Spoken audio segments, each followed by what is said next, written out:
নমস্কার প্রিয় দর্শক, জবাব চায় বাংলার এই বিশেষ এপিসোডে আমি ময়ূক রঞ্জন ঘোষ রয়েছি। আর আজ এমন একটা বিষয় নিয়ে আমাদের কথা বলতে হচ্ছে প্রিয় দর্শক, যেটা রাজনৈতিক নয়, আবার ভীষণভাবে রাজনৈতিক। রাত পোহালেই ভাইফোঁটা, কিন্তু ভাইফোঁটার বাজার করতে গিয়ে তো মাথায় হাত বাঙালির। সব জিনিসের দাম ধরা ছোঁয়ার বাইরে, এবং সেটা আপনারা বুঝতে পাচ্ছেন। শুধু ভাইফোঁটা বলে নয়, নিত্য প্রয়োজনীয় সব জিনিসের দাম তো আগুন প্রিয় দর্শক। কি খাবে মানুষ? প্রতিদিন দাম বাড়ছে, এবং প্রতিদিন দাম বাড়ার পাশাপাশি মাইনে কিন্তু বাড়ছে না। যারা দোকান করছে, ব্যবসা করছে, সাধারণ মানুষ যারা কিনছে, তারা ভাবছে সবকিছু তারা লাভ করে নিয়ে যাচ্ছে। কিন্তু আদৌ কি সেটা হচ্ছে? কেন দাম বেশি? উত্তর একটাই, পেট্রোল ডিজেলের দাম বাড়ছে। অন্যদিকে মুদ্রাস্ফীতি নিয়ন্ত্রণে রাখতে পেট্রোল ডিজেলের উপর এক্সাইজ ডিউটি কমিয়েছে কেন্দ্র। আপনারা জানেন সেই খবর, বহু শিরোনাম পেয়েছে সেই খবর। কিন্তু তাতেও সুরাহা হয়েছে কি প্রিয় দর্শক?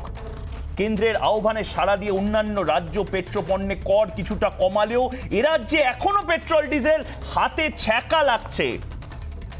মূল্যবৃদ্ধির জেরে নাভিশ্বাস উঠছে সাধারণ মানুষের। কিন্তু সরকার কি করছে? বিরোধীরাই বা কি করছে? শুধু রাজনীতি, এবং শুধু বলা মুদ্রাস্ফীতি, মূল্যবৃদ্ধির জন্য যা হচ্ছে সব তাই নিয়ে কথা বলুন। সংবাদ মাধ্যম রিপাবলিক যখনই অন্য বিষয় নিয়ে প্রশ্ন করতে যাচ্ছে শাসককে, বলা হয়েছিল কেন্দ্রকে প্রশ্ন করুন মূল্যবৃদ্ধি নিয়ে।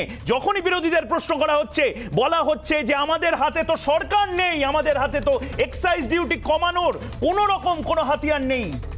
মুখে বড় বড় কথা বললেও কেন উদ্যোগ নিচ্ছে না কেন্দ্র বা রাজ্য সরকার? আর কতদিন এভাবে ভুগতে হবে মানুষকে? এই প্রশ্নগুলো রাজনীতিবিদ যারা রয়েছেন তাদেরকে আমাদের জিজ্ঞেস করতে হবে। মানুষের কণ্ঠস্বর হিসাবে রিপাবলিক বাংলা এই প্রশ্নটা করছে যে কতদিন শুধুমাত্র রাজনীতি করা হবে এই মূল্যবৃদ্ধি ইস্যুটাকে নিয়ে, শুধুমাত্র রাজনীতি করা হবে পেট্রোল ডিজেল নিয়ে, আর যারা সাধারণ মানুষ তারা যে কে সেই পড়ে থাকবে। আজ এই প্রশ্ন শুধু আমার নয়, এর জবাব চায় বাংলা।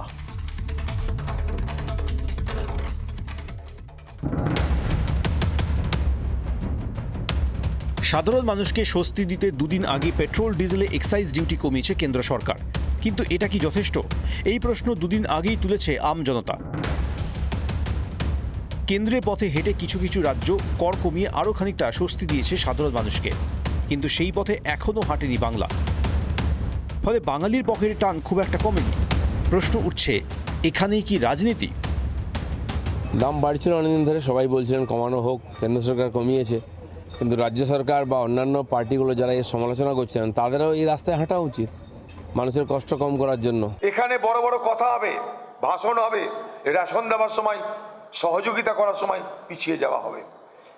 নাহলে কোন কারণে যখন মোদি কমাতে পারছে 5 টাকা 10 টাকা, দিদি আপনি কেন কমাতে পারেননি এতদিন? আমাদের রাজ্য সরকার তো ভাষণবাজি করে যাচ্ছে, কমাবে কবে?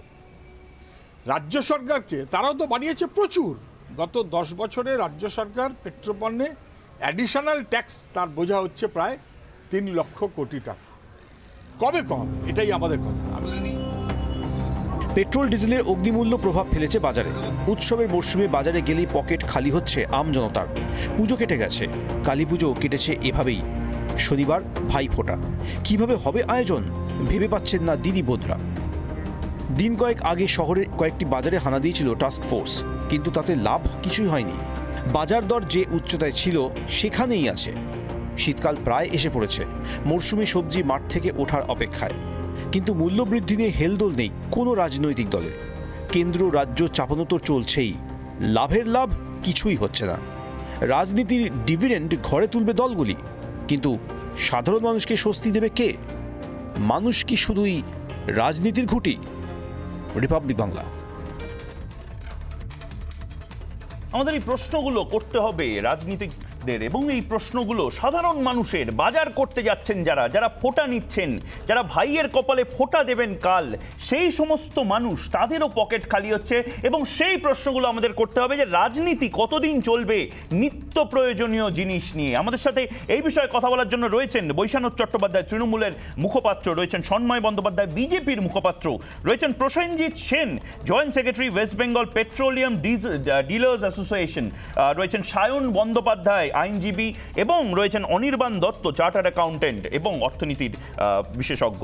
আমি প্রত্যেকের কাছে যাব, কিন্তু প্রথমে শাসক দলের তরফ থেকে বৈশানর বাবু আমাদের সাথে রয়েছেন। বৈশানর বাবু, একটা খুব সহজ প্রশ্ন। আমি এর আগেও আপনার সাথে বহু প্যানেল ডিসকাশন করেছি, রিপাবলিক বাংলাও করেছে। আপনারা যখনই অন্য প্রসঙ্গ তোলা হয়েছিল, যখনই অন্য প্রসঙ্গ নিয়ে কথা হয়, আপনারা বলেন মূল্যবৃদ্ধি সবচেয়ে বড় টপিক, বার্নিং ইস্যু আপনারা বলেন। তো মূল্যবৃদ্ধি এবং মূল্যবৃদ্ধির সাথে ওতপ্রোতভাবে জড়িত এই পেট্রোল ডিজেলের মূল্য বৃদ্ধি এবং মূল্য কমানোর কিছু সুযোগ সুবিধাগুলো, সেইগুলো আপনারা কেন নজর দিচ্ছেন না? মানুষের তো প্রশ্ন যাচ্ছে এবার। আপনি মূল্যবৃদ্ধিকে বড় বলছেন সাবজেক্ট, আমি বলবো মূল্যবৃদ্ধিও দেশের সবচেয়ে সমস্যা। বেকারের সর্বোচ্চ মোদী সরকারের আমলে সেটাও সমস্যা। দেশের সম্পদ বিক্রি হচ্ছে, বেসরকারীকরণ বিলগ্নীকরণ করে, এটাও সমস্যা। দেশকে বিক্রি করে দিচ্ছে ইন্স্যুরেন্স কোম্পানি থেকে, রেল কোম্পানি থেকে, এগুলো সবটাই দেশের সমস্যা। হ্যাঁ, মুদ্রাস্ফীতি আপনি বলছেন, পেট্রোল ডিজেলে 2014 সালে পেট্রোলের দাম ছিল 71 টাকা 50 পয়সা। 2021-এ মোদী সরকারের আমলে শেষে 103 টাকায় গিয়ে দাঁড়িয়েছে। ডিজেলের দাম ছিল 2014 সালে 53 টাকা, 53.7। আজকে 2021-এ সেটা 86.7-এ দাঁড়িয়েছে। সুতরাং বিজেপি গভর্নমেন্ট রুল করতে গিয়ে দেশের ডিজেলের দাম, পেট্রোলের দাম, রান্নার গ্যাসের দাম সমস্ত জায়গায় বাড়িয়েছে। এবার আপনি বলবেন যে কেন্দ্রীয় সরকার 5 টাকা কমিয়েছে, রাজ্য সরকারকেও কমাতে হবে। আমি যতদূর জানি, Bengal government has already cut their share in state tax imposed on petrol and diesel. এটা আমি আপনার কাছে রিসার্চের একটা জায়গা থেকে আমি আপনাকে বলছি যে বেঙ্গল গভর্নমেন্ট কিন্তু যে রেভিনিউ আকারে এরা পায়, কম্পারিজন স্টোরি করলে আপনি দেখতে পাবেন যে 2014-15-তে যত টাকা সেন্ট্রাল গভর্নমেন্ট নিয়ে গেছে বাংলা থেকে, 2019-20-তে যত টাকা নিয়ে গেছে তার হিসাব আমার কাছে আছে। 11,511 crore রুপিস নিয়ে গেছে 2011-তে, 2019-20-তে। তো এই যে বেঙ্গল থেকে এত টাকা করে নিয়ে যাচ্ছে, সে তুলনায় বেঙ্গলকে কিভাবে, যে বেঙ্গল কেন বিজেপি শাসিত রাজ্য নয়, এমন কোনো রাজ্যকে কেন্দ্রীয় সরকার সাহায্য করছে না। এটা বারবার করে বিভিন্ন রাজ্যের মুখ্যমন্ত্রীরা বলেছেন। যে টাকা বিজেপি শাসিত রাজ্যগুলো কেন্দ্রীয় সরকারের সহযোগিতা পায়, সেটা যেখানে অবিজেপি সরকার আছে তারা সেই সাহায্যটা পায় না।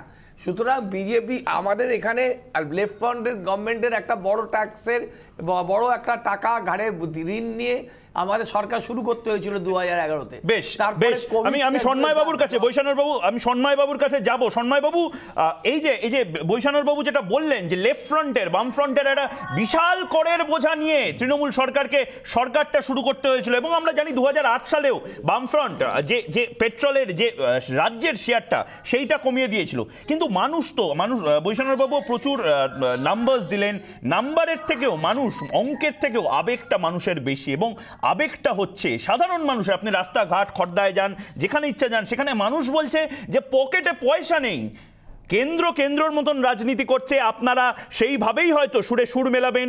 বৈশানর বাবুদের যুক্তি সাজাচ্ছেন, মানুষের হাতে পয়সাটা কিভাবে আসবে এবং তার জন্য মানুষকে রিলিফ, সুরক্ষা, এইটা কিভাবে দিতে পারবেন আপনারা? দেখুন, মূল কথা হচ্ছে বৈশানবাবু নিজেই এখন পাজল। কেন্দ্রীয় সরকার 5 টাকা পেট্রোলে, 10 টাকা ডিজেলে কমানোর ফলে সাধারণ মানুষের যে দাবিটা এই মুহূর্তে উঠেছে সেটা খুব পরিষ্কার, যে রাজ্য সরকারও একটা দৃষ্টান্ত তৈরি করুক, কমিয়ে দেখা। আমরাও, আমাদেরও এ ব্যাপারে সদিচ্ছা আছে। ভারতবর্ষের 11টা রাজ্য ইতিমধ্যেই সেই সিদ্ধান্ত ঘোষণা করেছে, এই রাজ্য সরকার ঘোষণা করে। আমি সে বিষয়ে আসছি, কিন্তু তার আগে বৈশানবাবু শেষ করলেন যে বিষয়টা দিয়ে, লেফট ফ্রন্ট আমলে প্রচুর টাকা আমাদের ধার দিয়ে যাওয়া হয়েছে। আমি শুধু লেফট ফ্রন্টের দিকে আঙুল তোলার আগে আমি শুধু একটা কথা বলবো, 1947 থেকে 2011 পর্যন্ত এই প্রায় 50 এবং 60 বছরের মধ্যে ইতিহাসে 1,87,000 কোটি টাকা ঋণ ছিল রাজ্য সরকারের, শুধু লেফটের 34 নয়, তার আগে কংগ্রেস সরকার এবং ডক্টর বিধানচন্দ্র রায়ের আমল থেকে পুরো ব্যাপারটা 1,87,000। সেইটা এখন এই মুহূর্তে উঠে দাঁড়িয়েছে 5,37,000 কোটি টাকা। 10 বছরে সেটাকে এতটা ইনক্রিজ করেছে। আমার প্রশ্নটা একটা অন্য জায়গায়, আমি যে টাকাটা আয় করছি ঠিকঠাক সেটা খরচ করছি কিনা, সেদিকেও কিন্তু দৃষ্টিপাত করা দরকার। একদম। এ রাজ্যে আমরা এমন একটা সরকার পেয়েছি যে কোথায় টাকা খরচা করবো সেটা নিয়ে কিন্তু আমরা প্রশ্ন করছি না। আমি ময়ূক একটা ছোট্ট তথ্য আমি দিই আজকের এইতে, আমি একাধিক তথ্য এ নিয়ে দিতে পারি। এখানে দাঁড়িয়ে শুধু পোস্টপোল ভায়োলেন্স আটকানোর জন্য একটি সংস্থা একই ল বলে একটি সংস্থা WDL 2021 তাকে একদিনের মামলা লড়ার জন্য রাজ্য সরকার 33,77,327 কোটি টাকা দিয়েছে। 33,77,327 কোটি টাকা দিয়েছে। এখানে অয়ন আছে জানেন, একই ল কার সংস্থা, কোন ভাইপোর সঙ্গে তার সম্পর্ক। ফলে আমি যদি বেহিসেবি টাকা রাজ্য সরকারের ভাড়ার থেকে খরচা করি, শেষ পর্যন্ত আমি তেলের দাম কমাবো না। এখন ঘটনাটা দিনের পর দিন এই দাবি উঠেছিল যে কেন্দ্রীয় সরকার কেন তার নিজস্ব শুল্ক কমাবে না। কেন্দ্রীয় সরকার যখন এই জেস্চারটা দেখালো, তখন রাজ্য সরকারের তো উচিত ছিল একটা জেস্চার দেখে দেখান না। বেশ বেশ বেশ সন্ময়বাবু আপনার কাছে আসবো কিন্তু তার আগে কয়েকটা প্রতিক্রিয়া রাজ্য সরকারের ঘনিষ্ঠ শাসক দল, বাংলা শাসক দল, তাদের কয়েকটা প্রতিক্রিয়া আমরা শুনে নেব এবং তারপরে যাব প্রসেনজিৎ সেনের কাছে পেট্রোল পাম্প ডিলার্স অ্যাসোসিয়েশনের তরফ থেকে। একবার শুনে নি আগে প্রতিক্রিয়াগুলো।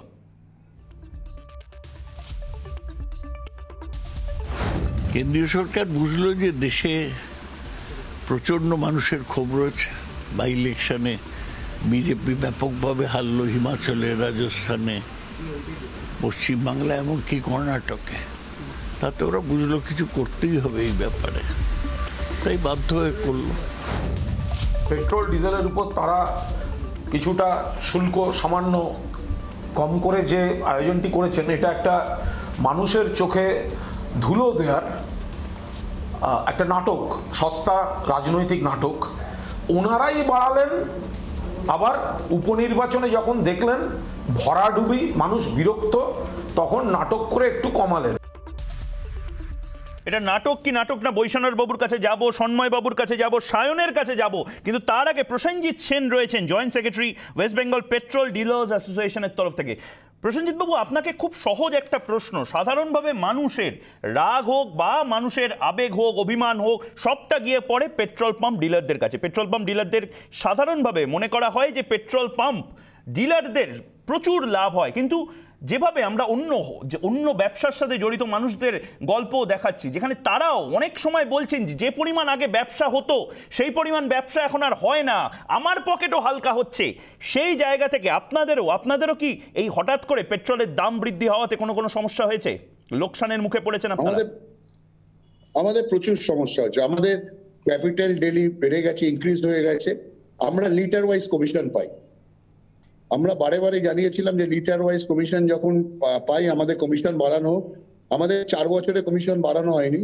এইদিকে অয়েল কোম্পানিগুলো 300 থেকে 400 কোটি টাকা বছরে যে রোজগার করতো, তাদের রোজগার 21,000-22,000 কোটি টাকা হয়ে গেছে। আমরা বারে বারে ওই জন্য বলেছিলাম যাদের থ্রু দিয়ে আপনারা করছেন তারা যদি রুগ্ন হয়ে যায় তাহলে পেট্রোল পাম্পগুলো উঠে যাবে।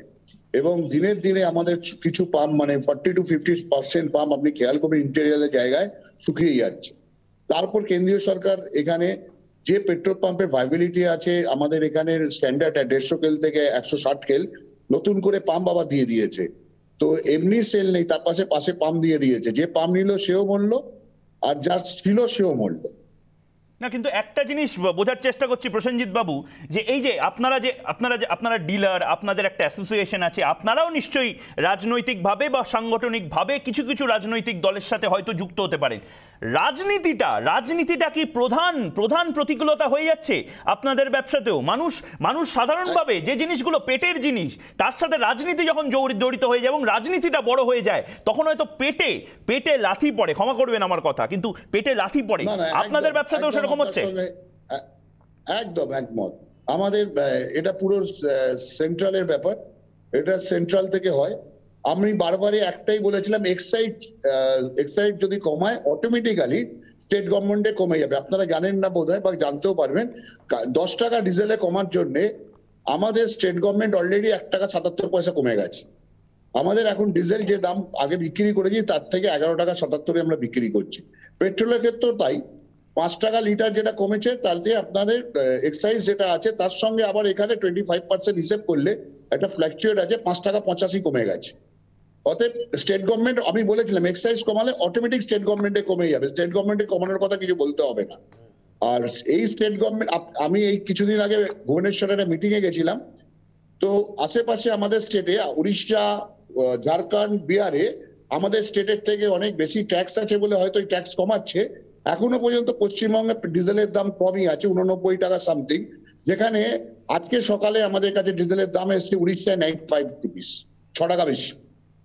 মানে এখান থেকে মুক্তি কোথায়? প্রসেনজিৎ বাবু আপনি আমাদের সাথে থাকুন, অনির্বাণ রয়েছে। এখান থেকে মুক্তি হচ্ছে, আমি আপনাকে জানিয়ে দিই যে গত বছর আপনারা অনেকেই জানেন, আমি বারে বারে এটা নিয়ে প্রশ্ন তুলেছিলাম, যখন কোভিডে পুরো দেশ আক্রান্ত, ভারতবর্ষ কোনো ক্রাইসিস ছিল না পেট্রোল ডিজেলে, আমরা ন্যাচারালি জানি পেট্রোল ডিজেলে ক্রাইসিস হলে পেট্রোল ডিজেলের দাম বাড়ে।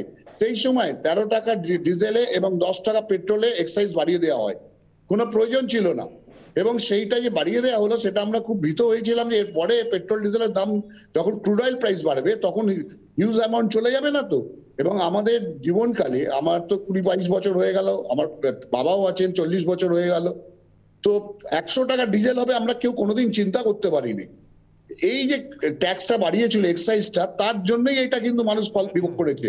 আজকে কিন্তু 13 টাকা ডিজেলে কমানো উচিত ছিল, 10 টাকা পেট্রোলে কমানো উচিত ছিল, তার জায়গায় কিন্তু কমানো হলো ডিজেলের ক্ষেত্রে 10 টাকা, পেট্রোলের ক্ষেত্রে 5 টাকা। আরো কমালে মানুষের সুবিধাটা আরো হতো এবং স্টেট গভর্নমেন্টেরও ট্যাক্সটা অটোমেটিক কমে যেত। তাতে আমাদের মনে হয় 17 থেকে 18 টাকা ডিজেলে, পেট্রোলেও আপনার মিনিমাম 7 থেকে 8 টাকা এমনি কমে যেত। বেশ বেশ বেশ প্রসেনজিৎবাবু আপনি আমাদের সাথে থাকুন। অনির্বাণ দত্ত রয়েছেন আমাদের সাথে। অনির্বাণ দত্ত, অর্থনীতির দিক থেকে আপনি হয়তো অনেক কিছু বলবেন, কিন্তু আমরা বাঙালি মানুষ, সাধারণ খেটে খাওয়া মধ্যবিত্ত মানুষরা একটা জিনিস জানতে চাই, যেটা আমি প্রসেনজিৎ বাবুর থেকেও জানতে চাইছিলাম, যে সুরাহা কি করে হবে, মানুষ রিলিফটা পাবে কি করে? কেন্দ্রের মতন কাজ করছে, রাজ্যের মতন কাজ করছে, আলটিমেটলি সাধারণ মানুষ যারা কালী পুজোটা করলো, ভাইফোঁটাটা করবে, এরপরে হয়তো বাসে ট্রেনে যাবে, ওলাতে টাকা দেওয়ার চেষ্টা করবে, তারপরে সারচার্জ, এই সমস্ত কিছুতে মানুষ তো ভালো নেই, পকেট হালকা হচ্ছে। একদমই ময়ূক, দেখো এই রাজনীতি, অর্থনীতি আর সমাজনীতি এই তিনটে কিন্তু সম্পৃক্ত। রাজনীতিকে বাদ দিয়ে অর্থনীতি চলতে পারে না, অর্থনীতিকে বাদ দিয়ে রাজনীতি চলতে পারে না। আর সবার উপরে কিন্তু মানুষ সত্য, এটা আমরা জানি, জনগণ হচ্ছে সবার উপরে। জনগণের জন্য আমি বলছি রাজ্য সরকার এবং কেন্দ্রীয় সরকার দুজনকেই ভাবতে হবে। তুমি বেসিক যে পয়েন্টটা দিয়ে শুরু করেছিলে না, যে মূল্যবৃদ্ধি, ভাইফোঁটাতে কী হবে, আমি পশ্চিমবঙ্গের ক্ষেত্রে যেহেতু আলোচনাটা হচ্ছে একটু স্পেসিফিকভাবে বলি, মানে যে মূল্যবৃদ্ধিটা কোন জায়গাতে গেছে এবং এটার জন্য ডিজেল, পেট্রোল যেরকম দায়ী, তার সঙ্গে সঙ্গে অতিবৃষ্টি পশ্চিমবঙ্গের ক্ষেত্রে সেটাও কিন্তু দায়ী। এই তেল আর জল কিন্তু মিলেমিশে একাকার হয়ে গেছে এবং তার মধ্যে কতটা তেল আর কতটা জল, এই তেল আর জলটাকে আলাদা করা যাচ্ছে না। এর সঙ্গে সঙ্গে আরও একটা কথা বলছি, যে যখনই তেলের দাম বাড়ে বা ধরো বৃষ্টি যদি খুব বেশি হয়, ঠিক সেই সময় কিন্তু কিছু অসাধু ব্যবসায়ী মার্কেটে নেমে পড়ে, যারা কিন্তু এই সাধারণ মানুষের হয়রানিটাকে আরও বাড়িয়ে দেয়। আজকে দেখো এই পেট্রোল বা ডিজেলের দাম কিন্তু এই 5 টাকা বা 10 টাকা কমে গেছে। আমি যদি স্পেসিফিক্যালি বলি, ডিজেলের ক্ষেত্রে 10 টাকা দাম কমলো এবং তার উপরে যে স্টেট ট্যাক্স আছে সেটাও 1 টাকা 77 পয়সা কমে গিয়ে 11 টাকা 77 পয়সা কমে গেল। কিন্তু তার কি এফেক্ট আমরা কালকে মার্কেটে গিয়ে পাবো না। এটা কত তাড়াতাড়ি আমরা পাবো তার এফেক্টটা সাধারণ মানুষের কাছে পৌঁছে দিতে হবে এবং সেক্ষেত্রে প্রশাসনিক নজরদারিটা আরও বাড়াতে হবে। তুমি মাথায় রাখবে, কয়েকদিন আগেও আমরা দেখছিলাম হঠাৎ করে এনফোর্সমেন্ট ব্রাঞ্চ বিভিন্ন মার্কেটে হানা দিচ্ছিল। সেই হানাগুলো আরও বাড়াতে হবে এবং দেখতে হবে যে এর সুবিধা। কিন্তু অনির্বাণ বাবু, সেই জায়গায় আমারও একটা প্রশ্ন আছে। এনফোর্সমেন্ট ব্রাঞ্চের যে হানাগুলো হয়, সেই হানাগুলোর বিষয়ে সমস্ত সংবাদ মাধ্যম, আপনি, আমি সবাই আগে থেকে জেনে যাই কি করে? সত্যি কি কাজে লাগে এনফোর্সমেন্ট ব্রাঞ্চের এই হানাগুলো? মাফ করবেন, আমি আপনাকে একটু তার আগে চলে যাচ্ছি। 4 জুন এই 2021-এ একটা আরবিআই এর ঋণ নীতি কমিটির বৈঠক হয়েছিল এবং সেখানে যেটা কেন্দ্রীয় সরকারের মানে আরবিআই এর যিনি অধিকর্তা শক্তিকান্ত দাস, তিনি কিন্তু নিজে রেকমেন্ড করেছিলেন যে মূল্যবৃদ্ধি যদি এখন আমরা না কমাতে পারি তাহলে কিন্তু ইনফ্লেশন এসে যাবে এবং সেক্ষেত্রে কিন্তু ব্যাংকের সুদের হার কমে যাবে। এবং সেখান থেকে কিন্তু সরকারও চেয়েছিল, একটা মানে প্রচেষ্টা ছিল যে কিভাবে এই পেট্রোল ডিজেলের দামটা কমানো যায়। আর এই এনফোর্সমেন্ট ব্রাঞ্চ বাজারের নজরদারি, এটা কিন্তু পুরোপুরি প্রশাসনিক ব্যাপার। এই প্রশাসনিক ব্যাপারে আমার পক্ষে কোনো বক্তব্য দেওয়া ঠিক হবে না। কিন্তু এর সঙ্গে সঙ্গে আরেকটা কথা বলি ময়ূক, সেটা হচ্ছে রাজ্য সরকার, কেন্দ্রীয় সরকার এবং সাধারণ মানুষ তিনজনেরই কিন্তু একটা বেসিক জায়গা, প্রত্যেকেরই আয় আর ব্যয়ের মধ্যে সমন্বয় সাধন করতে হবে। আমি তোমাকে বলে দিই, এই 6 মে 2020 সালে তখন কিন্তু এই কোভিডের মানে কোভিড পরবর্তী ভারতবর্ষকে কীভাবে বাঁচানো যায়, কোভিড ম্যানেজমেন্টের জন্য কিন্তু কেন্দ্রীয় সরকারের একটা টাকার দরকার ছিল। সেই টাকাটা ভ্যাকসিনে গেছে, সেই টাকাটা অ্যাম্বুলেন্স কিনতে, অক্সিজেন কিনতে, বিভিন্ন হসপিটাল সংস্কার কিন্তু হাসপাতাল থেকে, অনির্বাণ বাবু, হাসপাতাল থেকে ফেরার পরেও, এতটা বিল দেওয়ার পরেও মানুষের পকেটে আর টাকা নেই বাঁচার জন্য। এবং এটার জন্য মহিক আমি বলছি, তখন 13 টাকা 10 টাকা যেটা বাড়ানো হয়েছিল পেট্রোল আর ডিজেলে, সেক্ষেত্রে কিন্তু একদম স্পেসিফিক্যালি বলা ছিল যে এটা কোভিডের জন্য এই সরকারের এই আনুমানিক একটা খরচা হবে, তার জন্য টাকাটাকে তুলতে হবে। কিন্তু তার যে এফেক্টটা সাধারণ মানুষের কাছে এমনভাবে গেছে যে মানুষের দুর্বিষহ যন্ত্রণা বেড়েছে, এবং সরকারকে এই 5 টাকা 10 টাকা কমানোর পরে তার যে রিলিফটা যাতে সাধারণ মানুষ পায় সেটাকে এনশিওর করতে হবে।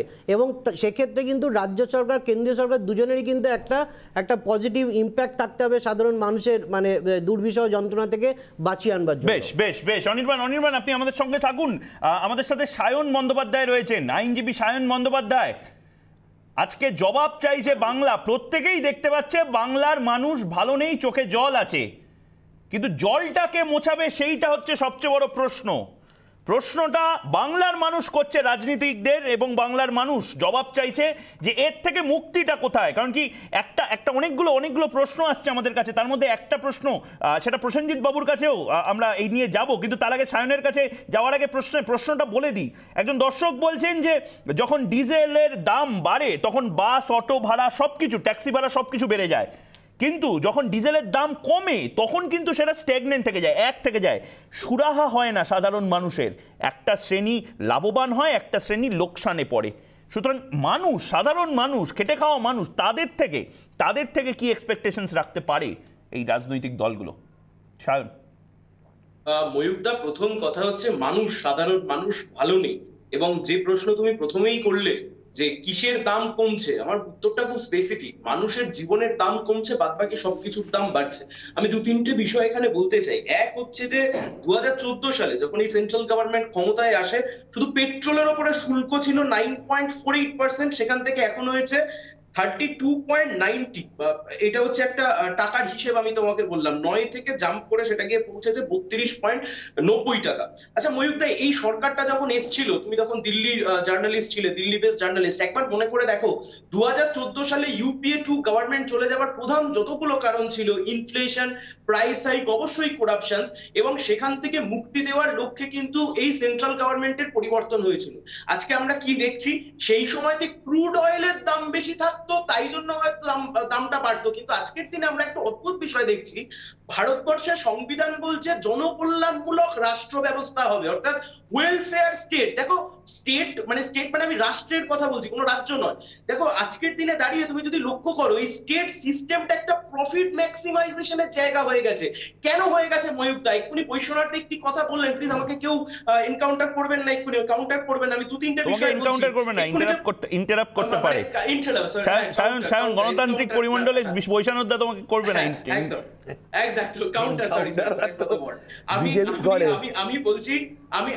আমি বলছি যে দেখো ময়ূকদা, এত টাকা যায় কোথায়? এই যে এক্ষুনি বললেন না যে বাম সরকারের আমলের দেনা সম্পর্কে সন্ময় দা এক্ষুনি বললেন, এই যে 5.35 লক্ষ কোটি টাকা মমতা বন্দ্যোপাধ্যায়ের জন্য আজ থেকে কয়েক মাস আগে ফ্যালকন 2000 বলে একটি বিমান, যার প্রতি মাসে শুধু ভাড়া গুনতে হবে 2.25 লক্ষ টাকা, মোদিজির জন্য সমান সেন্ট্রাল ভিস্তা প্রজেক্ট 20,000 কোটি টাকা। সাধারণ মানুষের অবস্থাটা আজকে কোথায় গিয়ে দাঁড়িয়েছে ময়ূকদা? বাড়াতে দাম আমি কি 100 পার করে দিলাম, তারপরে উপনির্বাচনের বাই ইলেকশনের বাই প্রোডাক্ট হিসেবে গভর্নমেন্ট কার্যত দাম কমাতে বাধ্য হলো। আমি আবারও বলছি, রাষ্ট্র ব্যবস্থাটা প্রফিট ম্যাক্সিমাইজ করবার জায়গা নয়। রাজ্য সরকার, কেন্দ্র সরকার দুজনকেই ব্যবস্থা নিতে হবে, এই দামের দিক থেকে মাথায় রাখতে হবে। লাস্ট আমি একটা কথা শুধু বলতে চাই, যে এত টাকা, এই টাকাগুলোই যে কোন একজন বললেন যে কোভিড এর জন্য ইউজ করা হয়েছে, তাই নাকি? তাই যদি হয়ে থাকে, তাহলে সুপ্রিম কোর্টকে কেন বলতে হয়েছিল সেন্ট্রাল গভর্নমেন্টকে যে হ্যাঁ, সেন্ট্রাল গভর্নমেন্ট প্রথমে বলেনি যে তারা ফ্রিতে ভ্যাকসিন দেবে, পরবর্তীকালে সুপ্রিম কোর্টে মামলা হওয়ার পরে গিয়ে তারা বলেছে তারা ফ্রি ভ্যাকসিন দেবে, অথচ টাকাটা প্রথম থেকে কালেকশনে ছিল, পিএম কেয়ার ফান্ড ছিল। সুতরাং এই গোটা বিষয়টা সরকার পক্ষ খরচ করবে নিউ পার্লামেন্ট ভবনের জন্য ময়ূকদা, তোমাকে আমাকে তার জন্য ট্যাক্স দিতে হবে, পকেট কাটতে হবে। সন্ময় বাবু অনেকগুলো অভিযোগ কেন্দ্র সরকারের বিরুদ্ধে সায়ন, বৈষ্ণব বাবু এবং প্রসেনজিৎ বাবু করলেন। কেন্দ্রীয় সরকারের কি মিসপ্লেস প্রায়োরিটি, অর্থাৎ যে যে জায়গায় খরচা করার দরকার সে জায়গায় খরচা না করে অন্যান্য খরচাগুলো করছে? আজকে কিন্তু মানুষ প্রশ্ন করছে কেন্দ্রীয় সরকার এবং বিজেপিকেও সরাসরি। না ময়ূক, আমি একটা কথা বলি, এতক্ষণ আলোচনা সবাই আমরা করলাম, এ রাজ্যে পেট্রোলের উপর 25% ভ্যাট চাপানো রয়েছে। একবারও আমরা কেন উচ্চারণ করলাম যে সেটাকে ইমিডিয়েটলি কমানো হোক? কোথায় অসুবিধাটা রাজ্য সরকারের? আমি তো এখানেই বলছি অ্যাটিটিউড এবং দৃষ্টিভঙ্গি। ডিএ মামলার জন্য 5 বছরে এ রাজ্য সরকার 13.5 কোটি টাকা খরচা করেছে শুধু রাজ্য সরকারি কর্মচারীদের ডিএ আটকানোর জন্য। আর সেইখানে দাঁড়িয়ে কেন্দ্রীয় সরকার কিন্তু 32% দিয়ে দিচ্ছে, আর এ রাজ্যে সেখানে 3%। আমার অ্যাটিটিউডটা, আমি 2 কোটি টাকা 3 কোটি টাকা দুর্গা পুজোয় 50,000 টাকা প্লাস 1 লাখ 1.5 লাখ টাকা করে ভ্যাট দিচ্ছি। তো ফলে স্বাভাবিকভাবে আমার টাকাটা কিন্তু খরচা হচ্ছে, আমি চিন্তা করবো না কেন্দ্রীয় সরকারের দিকে আঙুল উঠুক? এই রাজ্যে তো 6 কোটি 2 লক্ষ মানুষকে 2 টাকা কেজি চাল 3 টাকা কেজি কমে 6 কোটি 2 লক্ষ মানুষ উপভোক্তাকে দেওয়া হয়, যেটাকে রাজ্য সরকার খাদ্য সাথী বলে চালায়। হ্যাঁ ঠিক আছে, আদালতের নির্দেশে দেওয়া হয়েছে, কিন্তু ভ্যাকসিন তো বিনা পয়সায় দেওয়া হয়েছে। এন্টায়ার ভারতবর্ষের প্রতিরক্ষা সামলাতে হচ্ছে ভারত সরকারকে। বলছিল না টাকাগুলো যায় কোথায়? টাকাগুলো মানুষের কাছেই ফিরে আসে। কেন্দ্রীয় সরকার যখন ডিএ বাবদ কেন্দ্রীয় সরকারের কর্মীদের 32% কর্মচারীদের ডিএ পিছিয়ে দেয়, সেটা আলটিমেটলি মানুষের ক্রয় ক্ষমতা রিফ্লেক্টেড হয়। আর সেইখানে দাঁড়িয়ে রাজ্য সরকার শুধু কর্মচারীদের ডিএ আটকানোর জন্য 13 কোটি টাকা 5 বছরে সেটাই তো কাজ একটা রাষ্ট্র ব্যবস্থা। বৈষ্ণব বাবু উত্তর দিন। আপনারা কেন্দ্রকে বারবার আক্রমণ করেন, কিন্তু নিজেরা অন্যান্য অনেক কিছুতে প্রচুর বেশি টাকা খরচা করেন, এটা কি সত্যি কথা? এবং তার পাশাপাশি যে বিউটিফিকেশন প্রজেক্টগুলো হয়, সৌন্দর্যায়ন, সেই সবেও খরচা হয়। বেসিক বাংলার মানুষ কি বেসিক জিনিসটা পাচ্ছে? কেন্দ্রীয় সরকারের বা বিজেপির যে মুখপাত্র আছেন তিনি তো এই সরাসরি অভিযোগটা করছেন। আসলে ওনাকে জিজ্ঞাসা করা হলো পিএম কেয়ার ফান্ডের ব্যাপারে, একটু আলোচনায় উঠে আসলো সেখানকার টাকা পয়সার কোনো হিসাব নেই প্রধানমন্ত্রী নরেন্দ্র মোদীর ফান্ডের।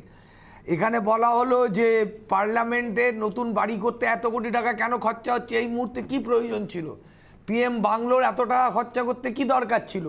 উনি তার উত্তরে বললেন দুর্গাপুজোতে কেন সাহায্য দেওয়া হচ্ছে, বিনামূল্যে রেশন দেওয়া হচ্ছে, বিনামূল্যে শিক্ষা দেওয়া হচ্ছে, বিনামূল্যে স্বাস্থ্য দেওয়া হচ্ছে, স্বাস্থ্যসাথী হচ্ছে, লক্ষ্মীর ভান্ডার হচ্ছে, এগুলো ওনার কাছে কোনো প্রয়োজন না থাকতে পারে।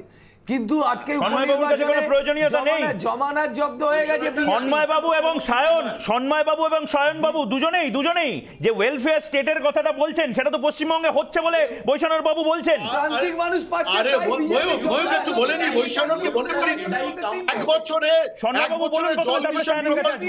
এই রাজ্য 7,500 কোটি টাকা পেয়েছে। কোথা থেকে টাকাটা এলো? 7,500 কোটি টাকা জল মিশন প্রকল্পে মমতা বন্দ্যোপাধ্যায় সরকার পেয়েছে। অস্বীকার করতে পারবেন? এই শক্তি আপনাদের আছে? মমতা বন্দ্যোপাধ্যায় প্রান্তিক মানুষকে সাহায্য করছে, তাই জন্য তো বিজেপি জমানা জব্দ হচ্ছে। মূল জায়গায় খরচা করবেন না আপনারা নির্বাচনে। বৈষ্ণব বাবু আপনার কাছে আসছি। প্রসেনজিৎ বাবু কিছু বলবেন? প্রসেনজিৎ বাবুকে 1 মিনিট সময় দেওয়া হল। প্রসেনজিৎ বাবু বলুন। বলছি, আমরা খুব দুর্ভাগ্য যে ভারতবর্ষে আমরা কিন্তু পেট্রোল ডিজেলের প্রাইস 35 টাকা 40 টাকা দেখতে পেলাম না, কিন্তু সারা পৃথিবীতে দেখেছিল। আমাদের যে সিস্টেমটা ছিল, ক্রুড অয়েলের প্রাইস পড়লে পেট্রোল ডিজেলের প্রাইস কমানো হবে এবং ক্রুড অয়েলের প্রাইস বাড়লে পেট্রোল ডিজেলের প্রাইস বাড়ানো হবে। সেইটা যখন ক্রুড অয়েলের প্রাইস যখন মাইনাসে চলে গেছিল, আমরা আমাদের অয়েল কোম্পানিকে চেপে ধরেছিলাম যে পেট্রোল ডিজেলের প্রাইস কমান। সাধারণ মানুষ আমরা অনেক উপকৃত হতাম। সেইখানে ক্রুড অয়েলের প্রাইসটাকে না আপনার কমিয়ে, পেট্রোল ডিজেলের প্রাইসটা না কমিয়ে ওটার এক্সাইজ বাড়িয়ে দিয়ে বললো না, ক্রুড যদি পেট্রোল ডিজেলের প্রাইস কমে যায় তাহলে 2014-15 কথা বলছি, তাহলে কি হবে, মাইনাসে ক্রুড অয়েল প্রাইস চলে গেছিল। তাহলে আমাদের যে ইকোনমিক্সটা ভেঙে পড়বে। অতএব যখন ক্রুড অয়েলের প্রাইস যখন বাড়বে তখন আমরা এক্সাইজটাকে কমাবো। ভবিষ্যতে দেখা গেল ক্রুড অয়েলের প্রাইস যখন বাড়ছে তখন তেলের দাম হুড়ুর করে বাড়ানো হলো, আমরা সেটা ভয় পেয়েছিলাম এবং জানিয়েছিলাম এরপরে যদি ক্রুড অয়েলের প্রাইস 80 থেকে 100 টাকা দেয় তাহলে পেট্রোল 110-20 টাকা চলে যাবে। তো বললো কোনো অসুবিধা নেই, আমরা কিন্তু এক্সাইজ করে নেব। বাবু আপনার কাছে আসবো আমি অনির্বাণের কাছে একবার ছোট করে যেতে যাই। অনির্বাণ, যে কথাটা বলা হচ্ছে একটা ফেডারেল স্ট্রাকচারে কি শুধুমাত্র কেন্দ্রের উপরই সমস্ত দায় চাপানোটা উচিত, না রাজ্যগুলোরও কোনো কোনো জায়গায় ভূমিকা থাকে? না, একদমই মানে রাজ্য এবং কেন্দ্রের আলাদা আলাদা ভূমিকা থাকে। এবং ময়ূক, আমরা এই স্টুডিওতে বসে যতই গলা ফাটাই, রাজ্য এবং কেন্দ্র দুজনকে কিন্তু সরকারটা চালাতে হবে এবং এই সরকার চালাতে গেলে তার কিন্তু একটা খরচা আছে। কেন্দ্রীয় সরকারকে আপনি এখানে বসে বলবেন কেন্দ্রীয় সরকারের এটা করা উচিত ছিল, ওটা করা উচিত ছিল, রাজ্য সরকারের এটা করা উচিত ছিল, ওটা করা উচিত ছিল। আলটিমেটলি কিন্তু রাজ্যের যে বাজেট হয় বা কেন্দ্রীয় সরকারের যে বাজেট হয় ওখানে কিন্তু একটা রিফ্লেকশন থাকে। আমরা যদি সেই রিফ্লেকশনটা দেখি তাহলে একটা জিনিস আমরা বলবো যে এই পেট্রোল থেকে বা ডিজেল থেকে কিন্তু রাজ্য বা কেন্দ্রের ম্যাক্সিমাম আয় কিন্তু এটার থেকে হয়। এবং আপনাকে বলছি 2017 সালে যখন জিএসটি ইমপ্লিমেন্টেশন করার কথা হয়েছিল তখন এই পেট্রো পণ্যটাকে বাদ রাখা হয়েছিল তার একটাই কারণ যে রাজ্য চালাতে গেলে বা কেন্দ্র চালাতে গেলে যে টাকাটা ম্যাক্সিমাম সরকারের আদায় হবে সেই টাকাটা কিন্তু আসবে এই তেলের থেকে। আপনাকে বলছি ইনকাম ট্যাক্স বাবদ ডাইরেক্ট ট্যাক্স কালেকশন কত হয় জানেন? 11 লক্ষ কোটি টাকা। কিন্তু আজকে যদি রাজ্য বা কেন্দ্র যদি পেট্রোল থেকে আয়টা না পায় তাহলে কিন্তু এই ওয়েলফেয়ার স্টেট চালানোটাই সম্ভব হবে না। এবং আপনাকে এর সঙ্গে সঙ্গে আরেকটা কথা বলি, আমি আবার আসবো, কিন্তু বৈষ্ণব বাবু বারবার যে কথাটা বলা হচ্ছে খুব স্পষ্টভাবে বৈষ্ণব বাবু ছোট্ট করে একটা কথা বলুন যে এই যে আপনাদের যে দায়গুলো সেগুলো কি আপনারা পূরণ করবেন? মানুষকে কিছুটা হলে রিলিফ দেবেন? দেখুন, কল্যাণমূলক রাষ্ট্র চালাতে গেলে কেন্দ্রীয় সরকারের যে ভূমিকা সেটা ভূমিকা পালন করতে হবে। আমাদের রাজ্যের সরকার এই রাজ্যের যে সোশ্যাল ওয়েলফেয়ারের স্কিমগুলো নিয়েছে, লক্ষ্মীর ভাণ্ডার থেকে, স্বাস্থ্যসাথী থেকে, বিনামূল্যে রেশন থেকে, বিনামূল্যে স্বাস্থ্য থেকে, বিনামূল্যে শিক্ষা থেকে, এইগুলো চালাতে গেলে রাজ্য সরকারকে তার কাজ করতে হবে। এবং ওনারা যেটা বলছেন আমি তো বারবার বলছি যে আমাদের এই রাজ্যের সরকার পেট্রোল এবং ডিজেলের ওপরে যে ইম্পোজ করা ট্যাক্স সেটা অলরেডি সেটাকে স্যাক্রিফাইস করেছেন, তাদের শেয়ারকে কাট আপ করেছেন। আরেকটা কথা বলি, রাজ্য সরকার কিন্তু তোমাকে আমি বলছি লাস্ট বাজেটে এই আবাসন শিল্পকে চাঙ্গা করবার জন্য মহারাষ্ট্রের পর পশ্চিমবঙ্গ একমাত্র সরকার যেখানে কিন্তু স্ট্যাম্প ডিউটিতে 2% করে ছাড় দেওয়া হয়েছিল এবং সার্কেল রেট যেটা সেটাতে 10% ছাড় ছিল এবং তার জন্য কিন্তু পশ্চিমবঙ্গের একটা রেভিনিউ লস হয়েছে। এবং তার সঙ্গে সঙ্গে এটাও ঠিক যেটা 31 অক্টোবর অবধি ছিল সেটাকে কিন্তু নেক্সট জানুয়ারি অবধি সেটাকে এক্সটেন্ড করে দেওয়া হয়েছে এবং সমস্ত রাজ্য কিন্তু এখন তাকিয়ে রয়েছে যে আবাসন শিল্পকে চাঙ্গা করবার জন্য পশ্চিমবঙ্গের মডেলটাকে অ্যাডপ্ট করতে হবে। সন্ময় বন্দ্যোপাধ্যায় আপনার কাছে 1 মিনিট সময় আছে। সন্ময় বন্দ্যোপাধ্যায়, জবাব চাইছে মানুষ যে এই বাংলা এবং গোটা দেশে কেন্দ্রীয় সরকারের বিরুদ্ধে একের পর এক যে অভিযোগগুলো উঠছে সেই অভিযোগগুলো খণ্ডন করে আপনারা ভোটের রাজনীতিটা কিভাবে করবেন, বাংলায় হোক বা অন্য রাজ্যে হোক? ময়ূক, একটা কথা বলি, লখনৌয়ে জিএসটি কাউন্সিলের যে মিটিংটা হয়েছিল, চন্দ্রিমা ভট্টাচার্য বিরোধী স্টেটগুলোকে নিয়ে মিটিং শুরু হওয়ার 3 ঘন্টা আগে যে মিটিংটা করে ডিসিশন নিয়েছিলেন যে কোনো মূল্যে জিএসটি আটকাতে হবে, সেই বিচারিতাটা বন্ধ হোক, জিএসটি আন্ডারে তেল আসুক, মানুষ রিলিফ পাক। 2 নম্বর হচ্ছে এই যে মূল্য বৃদ্ধির ব্যাপারে কিছুক্ষণ আগে তোমরা যে কথাটা বলছিলে, টাস্ক ফোর্স বাংলার গ্রামে গঞ্জে মফস্বলে বাজারগুলোতে সেই টাস্ক ফোর্স কোথায়? যেখানে তেলের জন্য দাম বাড়ছে না সেই জিনিসপত্র আড়তদাররা যখন কন্ট্রোল করছে তখন তার জন্য টাস্ক ফোর্স কোথায়?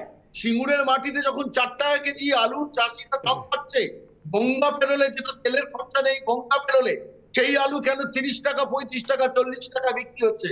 আসলে সরকার বলে রাজ্যে কিছু নেই।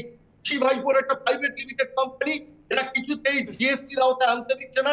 বাংলার মানুষ বেসিক্যালি যেটা চাইছে সরাসরি অভিযোগ এই সন্ময় বাবুর এই বস্তা পচা অভিযোগ না 2021-এ মানুষ দোসরা মে ওনার ফলাফল জানিয়ে দিয়েছে। আর এই বস্তা পচা অভিযোগের না জবাব এই যে উপনির্বাচনে জমানার যোগ্য হয়ে গেল বাংলার মানুষ সেটা দিয়ে দিয়েছে, বিভিন্ন জায়গার মানুষ সেটা দিয়ে দিয়েছে। সায়ন বন্দ্যোপাধ্যায় 1 মিনিট সময় দিলাম। বৈষ্ণব বাবু সায়নকে একবার 1 মিনিট সময়। সায়ন, তুমি বলো। হ্যাঁ, এমনিতে তো এ রাজ্যের বুকে সংবাদ মাধ্যমে বিরোধীরা কথা বলতে পারে, বিধানসভা বা রাস্তায় তো সেগুলোর সম্ভাবনা নেই। Thank you Monita. আমি বলছি যে প্রাইস ডিরেগুলেট যখন করা হয় 2010 সালে, 2010 সালে যখন প্রাইস ডিরেগুলেট করা হয় সেই সময় বামপন্থীরা পার্লামেন্টের অভ্যন্তরে বলেছিল বাজারের হাতে যদি এই দাম নিয়ন্ত্রণের বিষয়টাকে ছেড়ে দেওয়া হয় একটা সময়ের পরে এটাকে কন্ট্রোল করা যাবে না। তারা যে সেদিন ঠিক ছিল আজকে সেটা প্রমাণিত। ইউপিএ 2 এ 2010 সালের জুন মাসে কিন্তু তৃণমূল কংগ্রেসও সেই সরকারের অংশীদার ছিলেন। উনি ওয়েলফেয়ার স্টেটের কথা বললেন, কিন্তু তার সাথে ওয়েলফেয়ার স্টেট কনসেপ্টের মধ্যে চাকরি, কর্মসংস্থান কিংবা এখন ময়ূক রঞ্জন ঘোষ যেখানে বসে ডিবেটটা করছে সেক্টর 5 কে গড়ে তোলা, সেগুলোও পড়ে। সেগুলো আসলে তৃণমূল কংগ্রেসের নজরে আসে না। আমি তৃতীয় যে কথাটা বলতে চাই এখানে, যে কথাটা এখানে চলে এলো, উনি সব কটার নাম বললেন কিন্তু খুব সুন্দরভাবে যেটা এড়িয়ে চলে গেলেন, মুখ্যমন্ত্রীর জন্য স্পেশাল ফ্লাইট, যার জন্য প্রতি মাসে রাজ্যের সরকারকে 2,25,00,000 করে টাকা গুনতে হবে, সেই ফ্লাইটটা চলুক আর না চলুক জেসাল্ট কোম্পানির ফ্লাইট। সুতরাং তোমার আমার পকেট কেটে ময়ূকদা, রাজ্য সরকার, কেন্দ্র সরকার, তারা তাদের যে একটা ল্যাভিশ লাইফস্টাইল। আমি প্রসেনজিৎ সেনের কাছে যাব। প্রসেনজিৎ বাবু, আপনার কাছে 7 সেকেন্ড সময় আছে এবং মানুষ কিভাবে রিলিফটা পাবে সেইটা আপনাদের কাছ থেকেও মানুষ জানতে চাইছে। আপনার কাছে 1 মিনিট সময়। মানুষ আরো যদি এক্সাইজ কমানো হয়, এক্সাইজ বললাম তো আপনাকে যে আপনাদের 10 টাকা ছিল 13 টাকা কমানো উচিত ছিল, আরো 3 টাকা থেকে 5 টাকা ইজিলি কমতে পারে। ডিজেলের ক্ষেত্রে, পেট্রোলের ক্ষেত্রে 5 টাকা ইজি কমতে পারে। কমলে অটোমেটিক্যালি এখানকার সেল ট্যাক্সও কমে যাবে। তাহলে ডিজেলের ক্ষেত্রে আপনার প্রায় 17-18 টাকা কমে যাবে এবং পেট্রোলের ক্ষেত্রে প্রায় 10 টাকা 11 টাকা কমে যাবে। আর তাতে একসাথে মানুষ, বাজারের লাভ হবে, পরিবহন শিল্পেরও লাভ হবে। যে বাস আমাদের কাছে 50% বাস তেল নিচ্ছে না, সেই বাসগুলো আবার চলতে আরম্ভ করবে। এক কথা বলতে পারি যে আমি আগেও বলেছি, এখনো বলেছি, জিএসটি হচ্ছে মেন। জিএসটি কমলেই অটোমেটিক্যালি প্রায় 50% বাস এখন রাস্তায় নেই, কারণ কি সেগুলো চলতে পারছে না তেলের অভাবে, এত দুর্মূল্য ডিজেলের জন্য। এবং আমাদেরও ডিজেলের সেল আমাদের অর্ধেক হয়ে গেছে। আমরা খুবই খারাপ অবস্থায় আছি। হ্যাঁ বলো অনির্বাণ, বলো অনির্বাণ, বলো। একদম শেষ 30 সেকেন্ড। অনির্বাণ বলো, মানুষ কিভাবে, সবাই দেখতে পাচ্ছে মানুষ কাঁদছে, কিন্তু মানুষকে চোখের জলটা কিভাবে মোছানো যায় সেইটা বলো। মানুষ সেইটাই শুনতে চায়। একদম সরকারকে এগিয়ে আসতে হবে। তোমার আমার যখন পকেটে টান পড়ে, আমরা তখন সেভিংসটাকে ভাঙিয়ে কিন্তু সেখান থেকে সংসার চালানোর চেষ্টা করি। আমার যখন ইনকাম কমে গেছে, কোভিড পরবর্তী আবহে তোমার আমার সবার ইনকাম কমে গেছে, তখন আমাদের খরচার হ্রাস টানতে হবে বা কিছু কিছু জায়গায় আমাদের সেভিংস ভেঙে সেখান থেকে সংসার চালাতে হবে। সরকারের ক্ষেত্রেও কিন্তু $464 বিলিয়ন একটা গচ্ছিত আছে। সরকার কিন্তু সেখান থেকে টাকা ভাঙাচ্ছে না। কেন জানো? যা আমাদের এক্সটার্নাল কিছু রেটিং কমে যাবে, সেই রেটিং টেটিংকে এখন ভুলে যেতে হবে। এখন রিলিফ দিতে হবে, ইমিডিয়েট রিলিফ দিতে হবে মানুষকে। মানুষ কাঁদছে, গোটা দেশের মানুষ কাঁদছে এবং সেইটা সবাই দেখতে পাচ্ছি আমরা। চোখের জলটা মোছাতে হবে, এইটাই মানুষ চাইছে।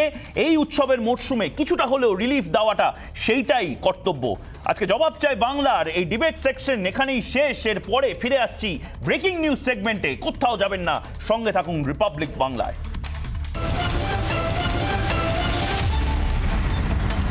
ফিরে এলাম বিরতির পরে জবাব চাই বাংলার ব্রেকিং নিউজ সেগমেন্টে। এই মুহূর্তে সবচেয়ে বড় ব্রেকিং নিউজগুলো নিয়ে আমরা দেখবো এবং প্রথম যে ব্রেকিং নিউজে আমরা চোখ রাখবো, আরিয়ান মাদক মামলার তদন্তে এবার Delhi NCB, narcotics control bureau.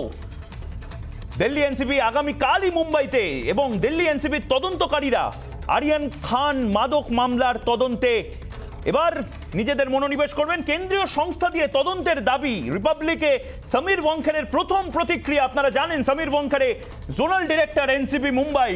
মাদককাণ্ডে বিশেষ দল গঠন করবে এনসিবি এবং এই সমস্ত কিছু নিয়ে আরো বিস্তারিত জানতে আমরা সরাসরি চলে যাব নিউজ রুমে। ঈশান দেব চট্টোপাধ্যায় রয়েছেন আমাদের প্রতিনিধি নিউজ রুম থেকে। ঈশান দেব, বিস্তারিত কি জানতে পারছো জানাও।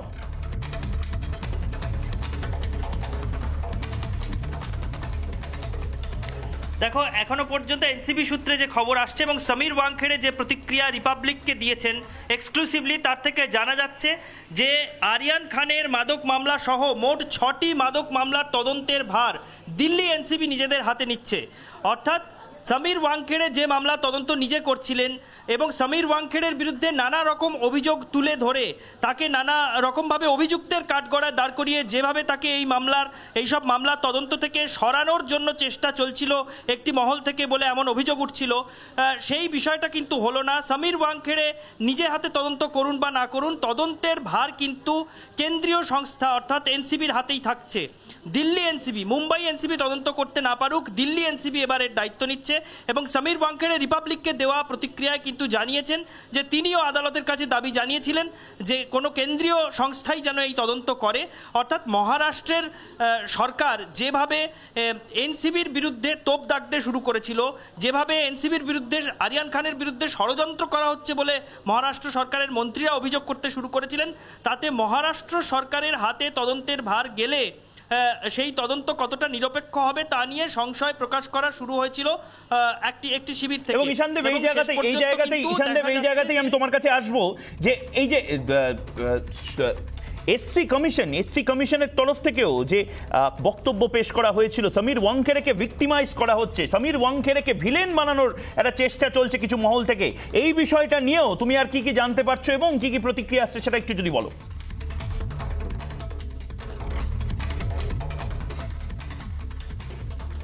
দেখো, এসসি কমিশনের তরফ থেকে কিন্তু জাতীয় এসসি কমিশনের যিনি ভাইস চেয়ারম্যান, তিনিও কিন্তু এক্সক্লুসিভ ইন্টারভিউ রিপাবলিক বাংলাকে দিয়েছিলেন এবং তিনি জানিয়েছিলেন যে সমীর ওয়াংখেড়ের নিরাপত্তার জন্য অবিলম্বে ব্যবস্থা করতে বলা হয়েছে মহারাষ্ট্র সরকারকে। যদি সরকার নিরাপত্তা না দেয় তাহলে কেন্দ্রীয় সরকার যেন নিরাপত্তা দেয় তার ব্যবস্থা, সেই বিষয়টি এসসি কমিশন দেখবে। সরি। এবং শুধু তাই নয়, সমীর ওয়াংখেড়ের বিরুদ্ধে যদি কুৎসা অব্যাহত থাকে তাহলে মহারাষ্ট্রের মন্ত্রী নবাব মালিকের বিরুদ্ধেও পদক্ষেপ করা হবে, এমনও কিন্তু কমিশন জানিয়েছিল। বেশ, ধন্যবাদ ঈশানদেব, ধন্যবাদ আমাদের সাথে থাকার জন্য। এবং এর পরবর্তী ব্রেকিং এর দিকে আমরা নজর দেব। আমাদের দ্বিতীয় ব্রেকিং, 24 ঘন্টায় রাজ্যে করোনা আক্রান্ত 700-এর বেশি, 700 জনে 763 এক্স্যাক্ট ফিগার। মৃত 13 জন। কলকাতায় 24 ঘন্টায় আক্রান্ত 203 জন, মৃত 4 জন। উত্তর 24 পরগনায় একদিনে করোনা আক্রান্ত 145 জন। এবং রাজ্যে কিছুটা নিম্নমুখী গ্রাফ, যে গ্রাফ নিয়ে আমরা বারবার কথা বলি, রাজ্যের করোনা গ্রাফ আপনারা দেখতে পাচ্ছেন এই মুহূর্তে। একদিকে রাজ্যে করোনায় মৃত 13, রাজ্যের করোনা গ্রাফ আপনারা দেখতে পাচ্ছেন। 24 ঘন্টায় কলকাতায় মৃত 4 জন, আক্রান্ত 203 জন।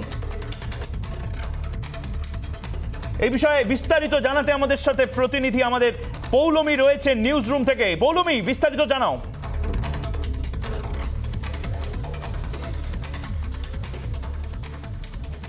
একেবারে ময়ূক, দেখা যাচ্ছে যেভাবে উৎসবের মরশুমে করোনার সংক্রমণ লাগাতার বাড়ছিল, সেই সংক্রমণে খানিকটা হলেও হ্রাস লাগানো গিয়েছে।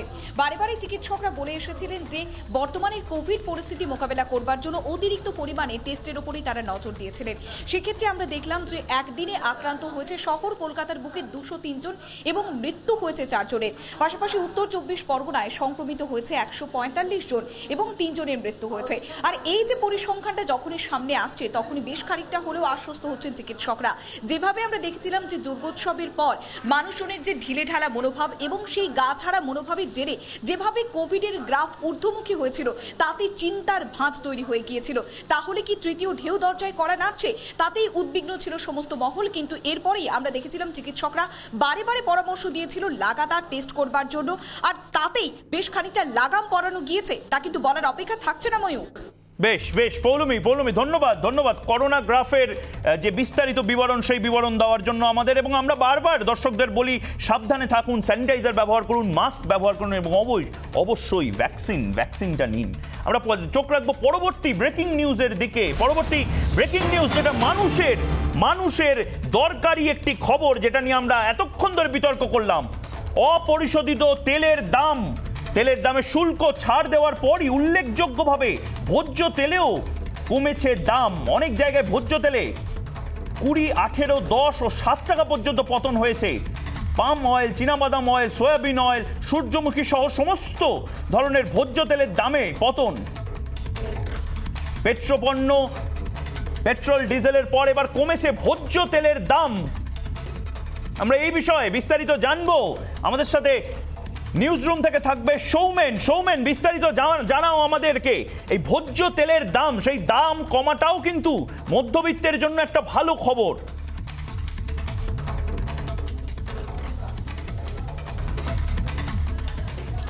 ভালো খবর তো বটেই, স্বস্তির খবর। কারণ যেভাবে পেট্রোল ডিজেলের দাম গত কয়েক মাস ধরে লাগাতার বাড়ছিল, রাজনৈতিক কারণে সেটা চাপে হোক কিংবা বাস্তবিকই সাধারণ মানুষের কথা ভেবে কেন্দ্র সরকার পেট্রোল ডিজেলের দাম কমিয়ে দেওয়া হোক, সেটা তো তর্কের বিষয়। কিন্তু এর পাশাপাশি মধ্যবিত্তের হেসেলে তো মারাত্মক চাপ পড়েছিল, কারণ যেভাবে সয়াবিন অয়েল, সর্ষের তেল, চীনাবাদাম, পাম অয়েল, এই সমস্ত তেলগুলি, ভোজ্য তেলগুলির দাম ক্রমাগত বেড়ে যাচ্ছিল, তাতে সাধারণ মানুষ যার পর্দায় ক্ষুব্ধ হচ্ছিলেন। কিন্তু তাদের তো কিছু করার নেই, তারা তো দাম কমাতে পারবেন না, দাম তো কমাতে পারে একমাত্র কেন্দ্র সরকার। দীপাবলির সময় কেন্দ্র সরকার মনে করেছে যে না, এবারে জিনিসটার দাম কমাতে হবে। তুমি জানো যে গত 31শে অক্টোবর পাম অয়েলের ওপর থেকে 21% দাম তারা ডিক্লাইন করেছিল। 169 টাকা দাম ছিল, সেখান থেকে কমিয়ে প্রায় 138 টাকা 50 পয়সা পাম অয়েলের দাম করা হয়েছিল।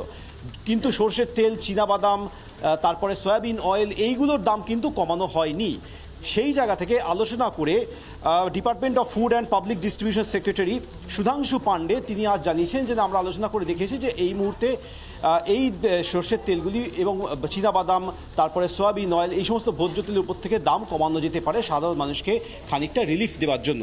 সেই রিলিফটা তারা এই বিষয়ে সিদ্ধান্ত নিয়েছেন। তুমি যেরকম বললে দেশের বিভিন্ন প্রান্তে এই দামগুলো কমেছে, কোথাও 20 টাকা কমেছে। নিঃসন্দেহে একটা তেলে যদি সৌমেন তুমি আমাদের সঙ্গে থাকো, সৌমেন তুমি আমাদের সঙ্গে থাকো। আমাদের কাছে এই মুহূর্তে একটি প্রতিক্রিয়া এসছে Sudhanshu Pandey, secretary of department of food and public ডিস্ট্রিবিউশনের কেন্দ্রীয় সচিব সুধাংশু পান্ডে কি বলছেন এই বিষয়ে একবার শুনে নেব। मस्टर्ड ऑयल का पूरे जो डोमेस्टिक मार्केट है उसमें करीब 11% शेयर है और बहुत सारे केंद्रों पर मस्टर्ड ऑयल के दाम में भी दिल्ली में जैसे मैंने आपको दिखाया कि 208 रुपए से गिर के 202 रुपए हुआ है, तो 6 रुपए की गिरावट दिल्ली में। অর্থনীতি ঘুরে দাঁড়াচ্ছে সাফাই কেন্দ্রের, খুব বড় খবর এই মুহূর্তে। সৌমেন নিউজ রুম থেকে সৌমেন আমাদের প্রতিনিধি রয়েছেন। সৌমেন, একদিকে যখন রাজ্য দুয়ারে রেশন সেটাকে ভালোভাবে করার চেষ্টা করছে, সেটার ইমপ্লিমেন্টেশন করার চেষ্টা করছে, অন্যদিকে কেন্দ্র এই রেশন ফ্রি রেশন প্রকল্প সেইটা বন্ধ করার কথা ভাবছে। দেশের অর্থনীতি ঘুরে দাঁড়াচ্ছে এমনটাই স্টেটমেন্ট, কি বলবে?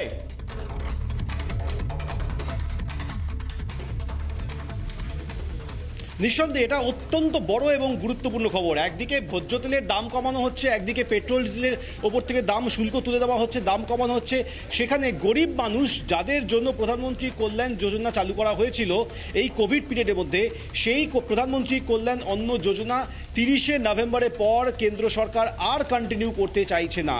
তারা বলছে যে না, অর্থনীতি এবার ধীরে ধীরে ঘুরে দাঁড়াচ্ছে, সাধারণ মানুষের ভালো হবে, গরিব মানুষ তাদেরও এবার ভালো হবে। এটা কি একটা সাফাই হতে পারে? প্রধানমন্ত্রী গত মে মাসে বলেছিলেন যে দীপাবলি পর্যন্ত এই প্রধানমন্ত্রী কল্যাণ অন্ন যোজনা চালু থাকবে, তারপর আর কন্টিনিউ হয়তো করা নাও হতে পারে। এবারে কেন্দ্র সরকারের সচিব তিনি বলছেন সুধাংশু পান্ডে যে না, আমরা এখনো পর্যন্ত ভাবনা চিন্তা করেছি যে 30শে নভেম্বরের পর এটাকে আর এক্সটেন্ড আমরা করব না। কেন করব না তার সঠিক কোনো জবাব নেই, সন্তোষজনক কোনো উত্তর নেই। কিন্তু যে 80 কোটি মানুষকে প্রধানমন্ত্রী নরেন্দ্র মোদী নিজে ঘোষণা করেছিলেন কোভিড পিরিয়ডে যে নিখরচায় খাদ্যশস্য দেওয়া হবে, রেশন দেওয়া হবে, সেই 80 কোটি মানুষ, গরিব মানুষ এর মধ্যে একটা বড় সংখ্যায় রয়েছেন। টোটাল 130 কোটি মানুষের মধ্যে 80 কোটি মানুষকে যদি নিখরচায় দেওয়া হয় এবং তার মধ্যে যদি গরিব মানুষ থাকে প্রায় 30 থেকে 35 কোটি, তাদের জন্য এবার যদি এই প্রকল্পটা বন্ধ হয়ে যায় তাহলে তারা যাবেন কোথায়? দেশে কোভিডের পরিস্থিতি, অর্থনীতি ঘুরে দাঁড়াচ্ছে, মেনে নিলাম তর্কের খাতিরে অর্থনীতি ভালো জায়গায় যাচ্ছে, কিন্তু ধন্যবাদ সৌমেন, অত্যন্ত বড় খবর। এই খবর নিয়ে বন্ধ হচ্ছে কেন্দ্রের বিনামূল্যে রেশন পরিষেবার সময় এবং তার পাশাপাশি যে বিষয়গুলো নিয়ে রাজনীতি হতে পারে এবং প্রতিক্রিয়া আসা শুরু হয়ে গেছে সেই বিষয়গুলো করব। কিন্তু তার আগে খাদ্য দপ্তরের যিনি সচিব, কেন্দ্রীয় সচিব, তিনি সুধাংশু পান্ডে, তিনি কি বলছেন এই বিষয়ে একবার শুনে নেব। देखिए, आज की तारीख में जो फैसला सरकार ने लिया था वही फैसला है और नवंबर तक लिए जाने का फैसला था और गरीब कल्याण अन्न योजना नवंबर तक चलेगी। गरीब कल्याण अन्न योजना उन्होंने नहीं अपनी तरफ से अनाउंस की, मेरी नॉलेज में ऐसा कोई राज्य नहीं है। कुछ राज्य ऐसा करते हैं कि जो NFSA में राशन दिया जाता है उसका जो सेंट्रल इशू प्राइस है वो राज्य सरकारें अपने बजट में से देती हैं और वो ये क्लेम करती हैं कि ये राशन मुफ्त दिया जा रहा है। অত্যন্ত গুরুত্বপূর্ণ খবর এবং এই খবরের দিকে আমাদের নজর থাকবে। কাল দিনভর এই নিয়ে আমরা প্রতিক্রিয়া নেব এবং সাধারণ মানুষ আপনারা কি মনে করছেন সেইটাও আমাদের জানান। রিপাবলিক বাংলায় সরাসরি জানান যে এই বিষয় নিয়ে আপনার কি মত। আমরা পরবর্তী ব্রেকিং নিউজ, সেই ব্রেকিং নিউজের দিকে নজর রাখবো। বিহার বিস্মত কাণ্ডে 3 জন গ্রেপ্তার। জেলা জুড়ে 50টি জায়গায় অভিযান চালায় প্রশাসন এবং তারপরেই 3 জন গ্রেপ্তার। গত 24 ঘন্টায় গ্রেপ্তার হয়েছে 19 জন। 270 লিটার দেশি মদ উদ্ধার করেছে পুলিশ এই উৎসবের মরশুমে। আমাদের সাথে এই মুহূর্তে রয়েছেন পৌলমী, আমাদের প্রতিনিধি নিউজ রুম থেকে। পৌলমী, বিস্তারিত জানাও।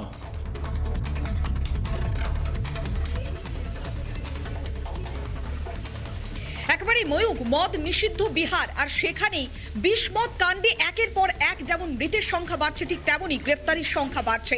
3 জনকে গ্রেফতার করা হয়েছে, এদের মধ্যে একজন পঞ্চায়েত সমিতির সদস্য রয়েছে।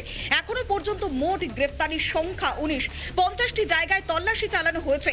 গোপালগঞ্জের যে এসপি আনন্দ কুমার তিনি স্পষ্ট জানিয়েছেন 50টি জায়গায় তল্লাশি চালিয়ে প্রায় 270 লিটার চোলাই মদ উদ্ধার করা হয়েছে এবং একই সঙ্গে 7টি বাইক এবং একই সঙ্গে অন্যান্য গাড়ি বাজেয়াপ্ত করা হয়েছে। যত সময় গড়াচ্ছে ততই কিন্তু বিষমদ কাণ্ডে রহস্য ঘনীভূত হচ্ছে। ইতিমধ্যে বিজেপি এবং জেডিইউ যে সরকার, সেই সরকারের পক্ষ থেকে প্রতিক্রিয়া পাওয়া গিয়েছে। নীতিশ কুমার তিনি স্পষ্ট বলছেন যে উৎসবের মরশুম কাটলেই তিনি এই বিষয়টি নিয়ে খতিয়ে দেখবেন এবং একই সঙ্গে সরকারি অফিসারদের সঙ্গে তিনি আলোচনা করবেন। আর এরপরেই প্রশ্ন উঠছে ময়ূক, যে রাজ্যে এখনো পর্যন্ত মদ নিষিদ্ধ সেখানে এইভাবে কিভাবে একদম এই নিয়ে প্রশ্ন থাকবে এবং এই দিকেও নজর রাখা হবে। অনেক ধন্যবাদ পৌলমী। পরবর্তী খবরের দিকে, অত্যন্ত গুরুত্বপূর্ণ একটা খবর ছাত্রছাত্রী এবং অভিভাবকদের জন্য, সেই খবরের দিকে আমাদের নজর থাকবে। পরবর্তী ব্রেকিং নিউজ, সিবিএসই পরীক্ষার টার্ম 1 সময়সূচি প্রকাশ হয়েছে। 17ই নভেম্বর থেকে 10ম শ্রেণীর টার্ম 1 পরীক্ষা শুরু। 16ই নভেম্বর থেকে শুরু দ্বাদশ শ্রেণীর টার্ম 1 পরীক্ষা। সিবিএসইর প্রথম টার্মের সময়সূচি আমাদের সামনে এসছে এবং 10ম শ্রেণীর প্রথম পর্বের পরীক্ষা শুরু হচ্ছে 10ই নভেম্বর।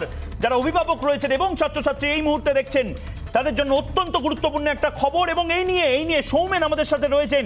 সৌমেন, আরেকবার যদি বিস্তারিত জানাও এই খবরটা।